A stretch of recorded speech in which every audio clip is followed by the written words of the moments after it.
voilà qui le chuchote donc loolu lay laaj. Merci Amina. Merci Amina pour cette question. Je remercie en fait la personne qui a osé poser cette question. Parce qu'il faut vraiment de l'audace pour... voilà. Mais écoutez, vous savez, on est dans un monde où il est toujours bon que la personne puisse avoir un esprit ouvert. Un esprit ouvert, n'est-ce pas? Ça ne signifie pas que voilà, tu es là, tu t'adonnes à n'importe qui. Non. C'est l'occasion pour moi solennellement de remercier. Je ne dirais pas les femmes seulement, mais toute personne qui apprécie ma modeste personne, que ce soit homme ou femme. Alors maintenant, les femmes, vous savez, il faut les gérer. Il y a 3 types de femmes. Il y a une femme qui t'apprécie parce que voilà, tu as du charisme, tu es correct, par exemple. Il y a une femme qui t'apprécie parce qu'elle est amoureuse de toi. Ça, on ne peut pas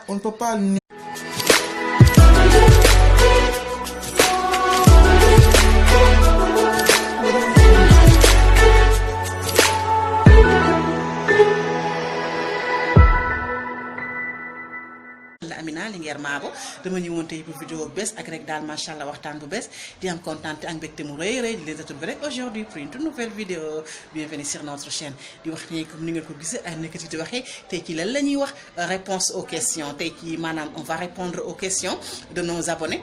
Voilà questions yi nga xamante ne rek daal maanaam suñu abonnés yi rek daal posé nañ ñu ko man ak Aboubacar Diabaté ak ay questions yoo xamante ne maanaam c'est pas des questions personnelles mais questions yoo xamante ne posé nañ ko rek suñu wàllu vidéo yi ak suñu wàllu liggéey donc ci loolu rek da la ñuy ñëw rek daal macha allah Aboubacar ma bàyyi Aboubacar mu rek nuyoo. Oui, bonjour très chère Amina, bonjour chers abonnés, ça fait toujours plaisir de venir échanger avec vous. Donc comme l'a si bien dit Amina, donc dès l'entame de ses propos, aujourd'hui on est là, n'est-ce pas, pour répondre aux différentes questions qui nous ont été posées par nos chers abonnés. Et nous allons espérer que ça sera bénéfique pour tout le monde. Merci Amina. Merci beaucoup Boubacar. Voilà donc on va commencer sans tarder par la première question bi nga xamante ne suñu benn abonné moo ma ko posé. Voilà question bi maanaam moom dafa ma question bi ça me concerne pas personnellement Boubacar et moi mais ça concerne la vidéo précédente qu'on a fait muy rek les astuces dans la chambre conjugale. Donc ci loolu la posé question parce que bi mu seetaan vidéo bi moom dafa ma laaj ne ma est-ce que c'est maanaam c'est indispensable maanaam ci biir néegu sëy maanaam voilà pour dire comme daf ma ko bind daf ne est-ce que par exemple la sexualité c'est primordial rek daal par exemple si biir couple moom loolu la ma wax. Voilà donc man damay répondre personnellement man ci li nga xamante ne nii man maanaam loolu laa ko waroon répondre parce que j'ai préféré répondre ko ci vidéo bi maanaam fii ci YouTube ci vidéo bi pour ñi nga xamante ne par exemple peut-être que ils avaient la même question mais bu fekkente ne posé wuñ ko directement ils avaient la même question. Donc man li ma ko xamante ne nii moom laa koy tontu góor la li nga xam c'est un jeune homme du may wax nag turam parce que je sais pas s'il va aimer ou pas donc li nga xamante ne man moom laa ko tontu personnellement mooy man je pense que ne. Maanaam la sexualité maanaam sëy c'est primordial ci biir néegu sëy man personnellement li nga xamante ne moom laa xalaat man maay wax ci benn côté mais aussi du man kese maay wax mais maanaam sama ay njegeñaale parce que man dafa am maanaam ay thèmes yu bëri yoo xamante ne des fois même bu fekkente ne maanaam xaw ma ne sax thème boobu à l'avenir dinaa ko soxla def wala leneen dama ciy waxtaan ak sama yenn njegeñaale yi maanaam sama ay xarit yu góor ak yeneen ak sama ay càmmiñ ak yooyu donc de ce fait que nag li nga xamante ni moom la ñu may wax li ci ëpp ak li nga xamante ni mooy sama xalaatu bopp tam maanaam moom laay wax donc man je trouve que c'est primordial parce que il faut dire que ne mën nañ ne sax c'est indispensable comme par exemple indispensable mooy lan mooy comme par exemple ndox ak lekk ak air mën nañ te par exemple doomu aadama tey mën nañ ne l'eau xam nga l'eau dañu naan c'est indispensable à la vie wala l'air wala nourriture ak yooyu parce que doomu aadama quoi qu'il en soit dafay soxla ndox dafay soxla naan dafay soxla lekk dafay soxla tam maanaam air bi nga xamante ne ni oxygène bi nga xamante ni moom lay nooyee donc mën nañ ne biir couple aussi noonu la ñu soxlaa wàllu sëy donc mën nañ ne c'est indispensable parce que maanaam sama yenn njegeñaale am na sama benn càmmiñ bi moom ma sa wax ne ma Amina lu tax maanaam sëy indispensable maanaam ci biir néegu sëy mooy que ne booy xool en général soxna si mën nga ñàkk dépense mu muñoon la ko mën nga ñàkk sax sa liggéey maanaam tey nga doon liggéey ba mu yàgg liggéeyatuloo nga ñàkk sa liggéey nekk en chômage pendant très longtemps pendant waxuma la ay weer mais pendant des années mu muñal la ko toog dina muñal toog sax yor kër ga kenn du xam suturaal la tout ça là kenn du xam des fois aussi maanaam aussi man ngaa am tam beneen handicap boo xamante ne sax maanaam du wàllu liggéey par exemple mën nga feebar par exemple feebar mën na la dab par exemple mën nga jékki-jékki handicapé yenn handicap yi dab la muy comme par exemple lu ci mel ne rek maanaam non voyant wala handicapé physique wala leneen yooyu yëpp mën na la dab maanaam te terewul di nga am soxna te terewul te mu fekkee daat na la sax ci biir néegu sëy bi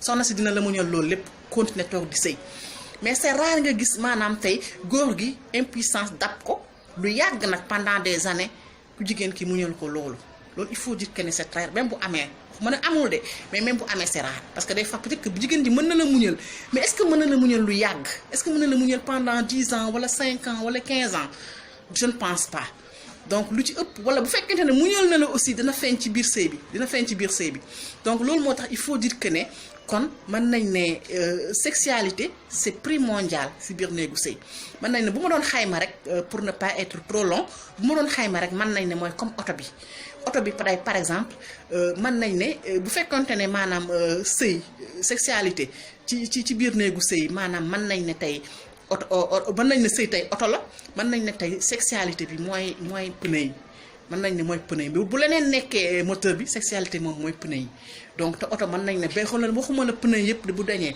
mais même benn pneu rek bu ci dañee dox oto bi du daw dafay crever donc de ce fait que man li nga xamante ne moom laa xalaat personnellement mooy kon mën nañ ne daal biir néegu sëy mënul ñàkk sëy voilà loolu daal la kër laa amoon ci li may wax donc damay bàyyi Boubacar moom mu wax la lan la ciy xalaatam ci boobu les questions. Merci Amina. En fait, moi je vais être très bref parce qu'en fait je pense que ce qui est important dans en fait la vie d'un couple, la sexualité quand même a sa part très très importante. Hein? On dit souvent que en fait le mariage c'est pas seulement la nourriture, c'est pas seulement voilà donc le fait d'échanger parce que tout ça la femme est là déjà chez ses parents. Maintenant si elle a tout laissé pour venir, je pense que le lit est aussi important. Voilà pourquoi nous les hommes, nous devrons tout faire pour avoir une bonne hygiène de vie, n'est-ce pas? Avoir vraiment maîtrisé notre sexualité, c'est important. Et puis, il n'y a pas de tabou par rapport à ça. Donc, voilà ce que j'ai à dire sur cette question. Alors, maintenant, je vais enchaîner Amina. Wow, merci beaucoup à Boubacar. Donc, voilà. Donc, Boubacar va poser une question qui me concerne selon une ou un de nos abonnés. Alors, Amina, il y a une personne qui a demandé quelle est ta meilleure vidéo depuis que tu commences à faire ces vidéos. Pour moi, quelle est ma meilleure vidéo sur YouTube ou sur toi, pour moi, oui, le choix, c'est mon choix personnel, quoi. C'est ça, oui. Ah d'accord, merci beaucoup. Voilà, donc pour répondre à cette question, il faut dire que quand même j'ai beaucoup de vidéos quand même qui me plaisent. Vidéo yi nga xamante ne moom lañ jot a def yëpp man ak Boubacar ak yi nga xamante ne sax moom laa def tout seul il y a plusieurs vidéos quand même qui m'ont beaucoup plu là il faut le dire mais comme il ou elle a demandé ou il ou elle a demandé la personne en tout cas elle l'a demandé quelle est la vidéo qui me plaît le plus ci maanaam sama répertoire vidéo yëpp. Voilà, donc je vais faire mon choix sur la soumission dans le couple. Voilà, la soumission dans le couple. Man nañ ne vidéo yi ma jot def yépp vidéo boobu moom ma ci gën a neex. Voilà, je l'ai fait avec Boubacar Diabaté. Donc, je pense que moi, c'est une deuxième vidéo que je tourne avec Boubacar. Donc, j'ai beaucoup aimé quand même cette vidéo. Franchement, je pense que vidéo bobo, bon, c'est vrai que YouTube, bon, YouTube, le YouTube gëna mettre en avant parce qu'il y a d'autres vidéos qui sont beaucoup plus en avant que cette vidéo-là. Grâce à YouTube quand même promouvoir pour le moment, mais il faut dire que personnellement, j'aime beaucoup cette vidéo, la soumission dans le couple. Voilà, j'aime beaucoup cette vidéo-là, Boubacar. Donc, on enchaîne pour une autre question qui concerne cette fois-ci Diabaté. Boubacar, qui m'a fait comment Boubacar fait pour gérer sa collaboration avec Amina selon un homme marié. Madame, lu mu bëgg wax fofu dal pour nga gën a comprendre moi. Parce que sans expliquer là, comme peut-être que tu n'avais pas bien saisi, pour peut-être que tu as comprendre. Moi, madame Boubacar, en tant qu'un homme marié, parce que Boubacar c'est un homme marié, pour ñi nga xamante ne xamuñu ko parce que des fois ma sàcc wax ci vidéo yi ne quand même Boubacar c'est un homme marié moom tam des fois mu wax ko ci ay biir waxam ci ay yenn vidéo yi donc on sait que Boubacar c'est un homme marié. Donc en tant qu'un homme marié, Boubacar, comment il fait par exemple gérer maanaam son foyer en même temps que être le collaborateur de Amina Linguère bi nga xamante ne des fois Amina daf koy téye ba yenn heures yi ak yooyu. wala toute une journée wala toute une demi-journée pour tourner quand même des vidéos avec elle. Merci beaucoup Amina. Je pense qu'en fait je dois remercier la personne qui a posé cette question, c'est important. Alors, et c'est l'occasion pour moi ici solennellement de remercier ma femme parce que je disais souvent qu'en fait toute relation, hein, surtout une relation matrimoniale, s'il n'y a pas la confiance, ça ne marchera pas. Donc ma femme, voilà, elle a confiance en moi et pour moi ça c'est important. Voilà, maintenant, comment je dois gérer ma vie matrimoniale et puis ma vie professionnelle, je pense que c'est deux choses différentes, ok? En tant que professionnel, on doit faire la part des choses. Amina, c'est une femme très brave, respectueuse, courageuse, que j'apprécie énormément, ok? Mais c'est dans le cadre professionnel, ok? Donc, je pense que c'est important que nos chers abonnés puissent savoir cela, d'accord? Donc, je n'ai aucun souci par rapport à ce point. Au début, voilà, au début, ça ne manque pas, hein? Tu es où, jusqu'à quelle heure, tu fais quoi, etc. Ça ne manque pas. Ok, mais au fur et à mesure, voilà, la femme puisse comprendre qu'en réalité, on est là pour le travail, on est là pour une collaboration meilleure. Voilà, merci beaucoup Boubacar. Donc je vais enchaîner pour une autre question aussi qui concerne. Non, c'est toi qui dois poser une question qui me concerne. Alors, en fait, comment tu fais, Amina, n'est-ce pas, pour faire ton montage, ton script? Hein, donc, qui a posé ça, c'est toi ou non, en fait, c'est toujours une autre question. C'est toujours une abonnée, n'est-ce pas? Donc, voilà. qui pose des questions. Ok, donc comment tu fais pour faire tes montages, ton script et comment tu filmes? Est-ce que tu as des matériels qu'il faut ou est-ce que tu travailles avec les mots du bord? Merci beaucoup Boubacar. Voilà loolu nekk na question bu ma neex parce que des fois aussi il faut booy sonn il faut tam nga yëgal gaañu ne que yaa ngi sonn parce que il faut dire que ne sama vidéo yi c'est vrai que des fois on peut regarder une vidéo de 15 minutes ou bien de 20 minutes ñu yaakaar ne quand même 20 minutes 15 minutes ça passe vite mais tam des fois il faut dire que ne liggéey bu bëree moo nekk ci ginnaaw voilà là il faut le dire voilà donc il faut dire que ne je n'ai awma collaboration boo xamante ne nii maanaam wala partenaire boo xamante ni dafa may aider ci yenn matériels yi j'utilise mes propres matériels de bord sama tablette ak sama kii ak sama portable moom laay utiliser pour def pour filmer sama ay vidéo ak pour def samay montage ak yépp voilà awma ku ma si jàppale ci loolu au début j'étais en collaboration avec quelqu'un koo xamante ne nii moom bon c'est vrai il avait les matériels les caméras qu'il faisait les micros tout et tout voilà boo xoolee sax am na samay début yi comment faire pour vivre son célibat boo xoolee vidéo boobu sama répertoire boo xoolee ñaari vidéo la benn bi par exemple moom moo ko filmé benn bi man maa ko filmé boo gisee bi nga xamante ne moom laa njëkk a dugal boobu c'était pas tellement film bi c'était pas tellement ça donc après moom moo tax mu defaat ko boo xoolee contenu bi benn la parce que li ma wax ci bee rek laa wax ci bee mooy boo xoolee du même vidéo bi bu nga fekkee ne dem ngeen sama répertoire boo ngeen ko xoolee di ngeen ko gis boobu laa bi ma mujjee dugal moom boobu la filmé ma sol si nii benn yëre bu weex di wax nii booba temps yooyu damay musóoru commencé gu ma woon muuru je pense que j'étais en rose rose blanc voilà donc loolu moom moo ko filmé donc au début dama doon collaborer mais bi ñu demee ba mu yàgg déggootuñu daal vraiment ci wàllu liggéey bi donc nag ñu daal di interrompre suñu collaborateur on a plus travaillé quelque chose de 1 mois wala leneen benn vidéo rek sax defe naa la ma filmé ak yooyu donc on n'a pas pu continuer ñu daal di arrêter donc là j'ai pris quand même man sama initiative de travailler tout seul ba gis peut-être koo xamante ne nii déggoo nañ pour ñu mën a kii donc ci la ma yàlla boolee ma xamante ak Boubacar donc Boubacar nag moom nekkul ki informaticien pour pouvoir faire des montages wala filmer ak yooyu mais daf may jàppale ci wàllu script bi maanaam contenu bi nga xamante ne maanaam moom laay def samay vidéo maanaam li nga xamante ne moom laa ci wax vidéo Diabaté daf ma si jàppale lu bëree bëri par exemple dañ ci maanaam dañ ciy diisoo daal dañ ciy def ay échange yu bëree bëri déggoo ci du bëri avant ñu koy def te des fois te man par exemple script bi man damay bind script mooy maanaam du bind li nga xamante ni moom ngay wax man lu ci ëpp damay bind mais buuba moom du bind lu ci ëpp moom moom du bind xaw ma dafa doon ay baamam jabate xaw ma nu mu demee noonu mais moom lu ci ëpp bu ko caméra dama naan ko est-ce que tu as bien préparé ton thème wala leneen mu ne ma oui j'ai bien préparé bu ko defee rek tu n'as rien préparé da ngay wax rek ana loo bind fii bu ko defee des fois suñu commencé rek nga gis macha allah inspiration bi day ñëw mu wax daal macha allah ay wax ju mucc ay donc tu vois mayu yàlla la loolu.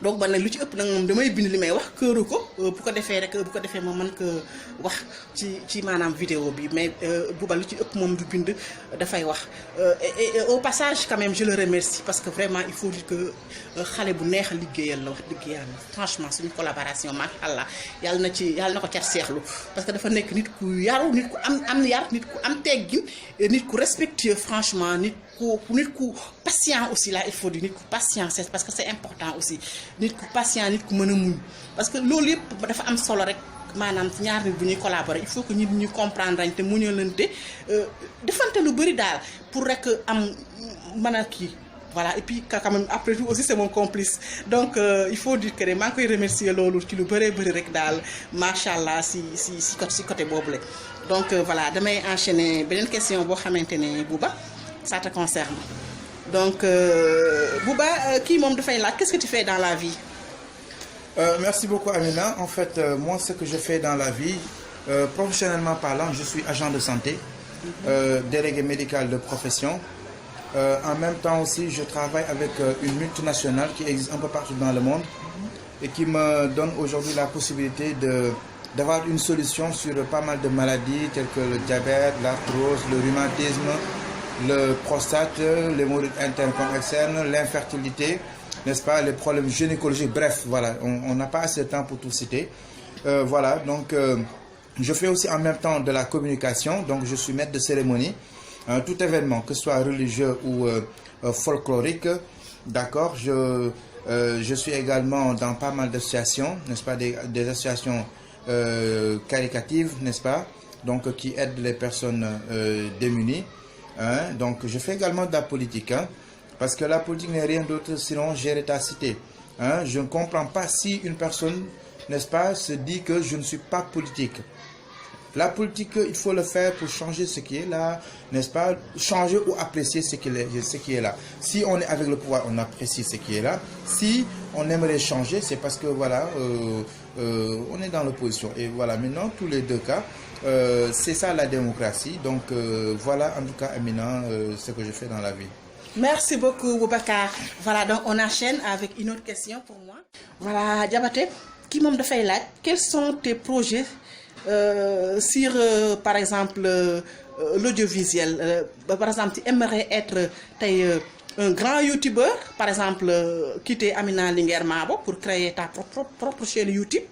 Wala rek rester ci Amina Linguère Mabo créer benn chaîne YouTube parallèle wala rek tey boo gisoon tey benn télévision woola est-ce que rek tey di nga quitter Amina Linguère Mabo pour dem ci beneen télé wala peut-être que tu vas rester avec Amina Linguère Mabo pour dem rek kii piège la de Bouba pour dem rek baadaam ci beneen télé bon moom daal li mu bëgg a xam daal mooy sa affaire yi daal yow na nga ko gisee rek ci audiovisuel bi loolu la bëgg a xam.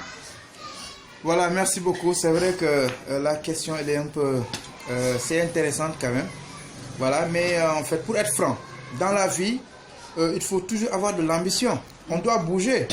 On doit bouger, on doit s'améliorer. Moi, je ne compte pas rester ici. Hein. Je vais bouger sur l'échiquier national et international. Ça, je pense que voilà, c'est une ambition qui est là. Et il faut le dire, ok? Voilà, maintenant, j'aurais bien souhaité quand même que nos chers abonnés puissent savoir ceci. Je suis bien avec Amina. Pourquoi? Parce qu'en fait, j'ai vu en elle pas mal de qualités. Hein? Donc, pour le moment, on travaille ensemble. Demain, Inch'Allah, même si une autre chaîne internationale, je ne parle pas des chaînes sénégalaises et autres, sur l'international, même si la chaîne aura besoin, n'est-ce pas, m'aurait sollicité, n'est-ce pas, pour mes compétences dans le domaine de l'audiovisuel, je vais bosser avec cette chaîne-là, mais je n'abandonnerai jamais Amina. Tant qu'elle est comme elle est, tant qu'elle est assez constant, parce que aussi il y a beaucoup de personnes qui ne sont pas constantes. Et en toute sincérité, je vous le dis ici, j'ai vu en elle une certaine constance. Et tant qu'elle ne changera pas, moi je vais continuer à bosser avec elle parce que c'est pas l'argent qui nous a liés, c'est en fait un contrat moral, n'est-ce pas? Et tout ce que je veux, c'est participer, n'est-ce pas, pour qu'elle puisse vraiment réussir dans ce qu'elle fait, parce que je vois qu'elle aime bien ce qu'elle fait. Et pour moi, dans la vie, si tu n'aimes pas une chose, c'est pas la peine de le faire, parce que tu ne vas pas réussir, Amina. Merci beaucoup, cher collaborateur. Donc, on va enchaîner. Donc, c'est toi c'est à ton tour. La dernière question.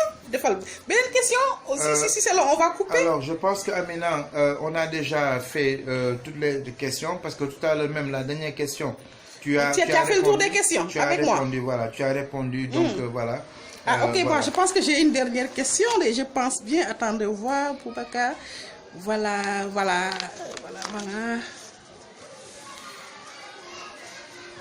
Voilà, ça c'est une dernière question. C'est une question un tout petit peu. C'est la toute dernière question. Donc, qui moom maanaam dafay laaj Boubacar nee na suñu vidéo précédente dafa gis parce que xam nga yenn saa itam damay tooñ Bouba lu bëri sama complice la ndeysaan des fois dama koy piéger di filmer maanaam avant ñuy def vidéo léegi nag moom du xam ne soit du xam ne maa ngi koy filmer soit du yaakaar ne dinaa ko diviser ci vidéo bi boo xoolee suñu précédente vidéo boo xoolee ci fin bi pour ñi nga xamante ne seetaan nañ ko ba fin bi am na fa xam ne dama koy taquiner naan ko le chouchou de ces dames ndekete am na ñu seetaan loolu donc léegi nag kooku moom nee na comme je l'appelais le chouchou de ces dames, ça veut dire que réellement c'est le chouchou de ces dames. Donc comment Bouba fait pour gérer toutes ces dames là qui le chuchotent? Donc loolu lay laaj. Merci Amina. Merci Amina pour cette question. Je remercie en fait la personne qui a osé poser cette question, parce qu'il faut vraiment de l'audace pour voilà. Mais écoutez, vous savez, on est dans un monde où il est toujours bon que la personne puisse avoir un esprit ouvert. Un esprit ouvert, n'est-ce pas? Ça ne signifie pas que voilà, tu es là, tu t'adonnes à n'importe qui. Non. C'est l'occasion pour moi solennellement de remercier. Je ne dirais pas les femmes seulement, mais toute personne qui apprécie ma modeste personne, que ce soit homme ou femme. Alors maintenant, les femmes, vous savez, il faut les gérer. Il y a 3 types de femmes. Il y a une femme qui t'apprécie parce que voilà, tu as du charisme, tu es correct, par exemple. Il y a une femme qui t'apprécie parce qu'elle est amoureuse de toi. Ça, on ne peut pas nier, on ne peut pas en fait dire non. Parce qu'en fait, la personne qui a son cœur, tu ne peux rien contre elle. Maintenant, c'est à moi de savoir ce que je veux faire, ce que je dois faire. Ok, donc leur comprendre par rapport à leurs sentiments, que ce soit amical ou autre chose. Mais quoi qu'il en soit, je les remercie tous, n'est-ce pas? Parce que tout simplement, on est dans un monde où si une personne t'apprécie, je pense que la moindre des choses, c'est la remercier. Maintenant, il y a beaucoup de filles quand même, voilà, qui passent tout leur temps à voilà, chercher des hommes. Je les comprends. Parce qu'aussi, il y a des femmes qui cherchent des hommes, n'est-ce pas, pour une relation sérieuse, matrimoniale. C'est tout à fait normal, comme aussi, il y a des hommes qui cherchent des femmes pour se marier, pas pour perdre du temps ou quelque chose comme ça, pour passe-temps. D'accord? Voilà, maintenant, moi, je pense que je n'ai pas assez de temps, déjà, pour faire certains détails, parce que côté professionnel, déjà, je suis tellement pris. Maintenant, si une personne m'apprécie, même sur Facebook, des fois, ça m'arrive souvent. Il y a beaucoup de personnes, des fois, qui font des appréciations où tu sais que, voilà, là, c'est des femmes qui sentent quelque chose. Mais je les remercie. Qui ressentent quelque chose. Donc, je les remercie gentiment, n'est-ce pas? Mais en leur faisant comprendre que j'aurais bien souhaité quand même que nos relations soient strictement professionnelle et amicale. Merci Amina. Merci beaucoup Boubacar, leer na nañ. Ouais, ok, donc on va s'arrêter là pour aujourd'hui. Donc on va arrêter quand même kon fii la ñuy yem ak vidéo bi tey di yaakaar rek daal macha allah neex na leen bon te vidéo bi mën nañ ne aujourd'hui du ñun kese ñun ñaar ñoo ko ñun man ak Boubacar rek ñoo ko def bon c'est vrai qu'on a répondu à vos questions mais yéen ñi nga xamante yéen suñu abonné yéen ñuy seetaan yéen a ko def voilà parce que man damay bëgg tam di def des fois ay vidéos yoo xamante ne je le fais avec mes abonnés maanaam di répondre seen ay questions yi nga xamante ne moom lañ bëgg xam parce que tam il faut dire que abonnés yi moo tax ñu nekk fi là il faut dire si on n'avait pas d'abonnés duñu am courage di continuer donc je remercie au passage tous mes abonnés ñëpp ñi nga xamante ne maanaam am nañ confiance ci Amina Linguère Mambo ba abonné si ñëpp ñi nga xamante ne am nañ confiance ci Amina Linguère Mambo ba nga xamante ne saa wu ñu dugalee nag une nouvelle vidéo rek daal macha allah ñu seetaan ñu di ñu commenter di ñu aimer yooyu yëpp tam ñu ngi leen ci remercier au passage lu bëri rek di wax ne vraiment franchement amuñu seen fay ñu ngi leen di remercier rek daal macha allah lu bëri rek di ñaan yàlla rek daal yàlla bu yaakaar tas yàlla nañ continuer rek toujours di leen bégal toujours rek daal di leen jàppale rek daal macha allah seen dundin merci beaucoup. Mot de la fin. Excusez-moi, mot de la fin pour Boubacar. Merci beaucoup Amina. Donc je pense que comme tu l'as si bien dit, donc c'est l'occasion pour nous de remercier nos très chers abonnés par rapport à leur constance, par rapport également à leurs commentaires, leurs appréciations, leurs critiques. Parce qu'une critique pourrait peut-être, n'est-ce pas, positive comme négative. Si c'est positif, c'est quelque chose qui t'encourage. Si c'est négatif, c'est pour en fait te donner la force, n'est-ce pas, de continuer et puis de te corriger pour mieux te parfaire. Donc, je pense que c'est important. Donc merci à tout le monde. On ne va pas citer de noms, mais je pense qu'Amina, on doit quand même commencer, n'est-ce pas, à citer des noms, à citer des noms, faire des dédicaces. Bien je pense que c'est important. Donc merci à tout un chacun et à très bientôt. Au revoir. Voilà. La prochaine vidéo, on va quand même citer quelques noms. Voilà, parce que on sait, franchement ñu ngi suivre parce que ñu ngi commenter même bu fekkente ne commenter ñu sax ci YouTube gars sax ñu commenter ñu ci YouTube moo ñuy gënal parce que tam bu ñu commenter ci YouTube day tax YouTube mettre ñu en avant mais des fois am na ñoo xamante ne dañ lay commenter maanaam ci Messenger bi wala rek ñu lay commenter ci WhatsApp bi am na solo loolu tam daf ñuy encourager donc la prochaine fois on va commencer à faire des dédicaces à citer au moins 2 ou 3 noms chaque vidéo ñu c'est 2 ou 3 noms balay bu kii rek dinañ dajal presque ñëpp rek daal macha allah dina leen jëf merci beaucoup.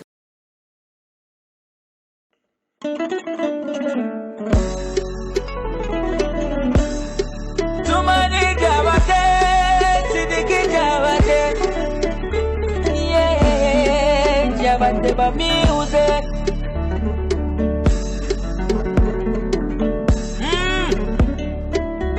Namugadra.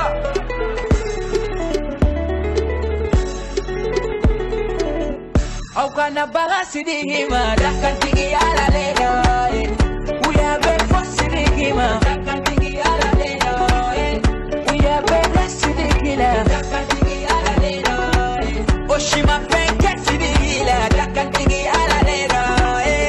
Jana fate jugu yala, na fate koni yala. Jana fate jugu yala, na fate koni yala. Jana fate jugu yala. Nafate koniala, jana fate jiguyala, nafate koniala. Neru no te.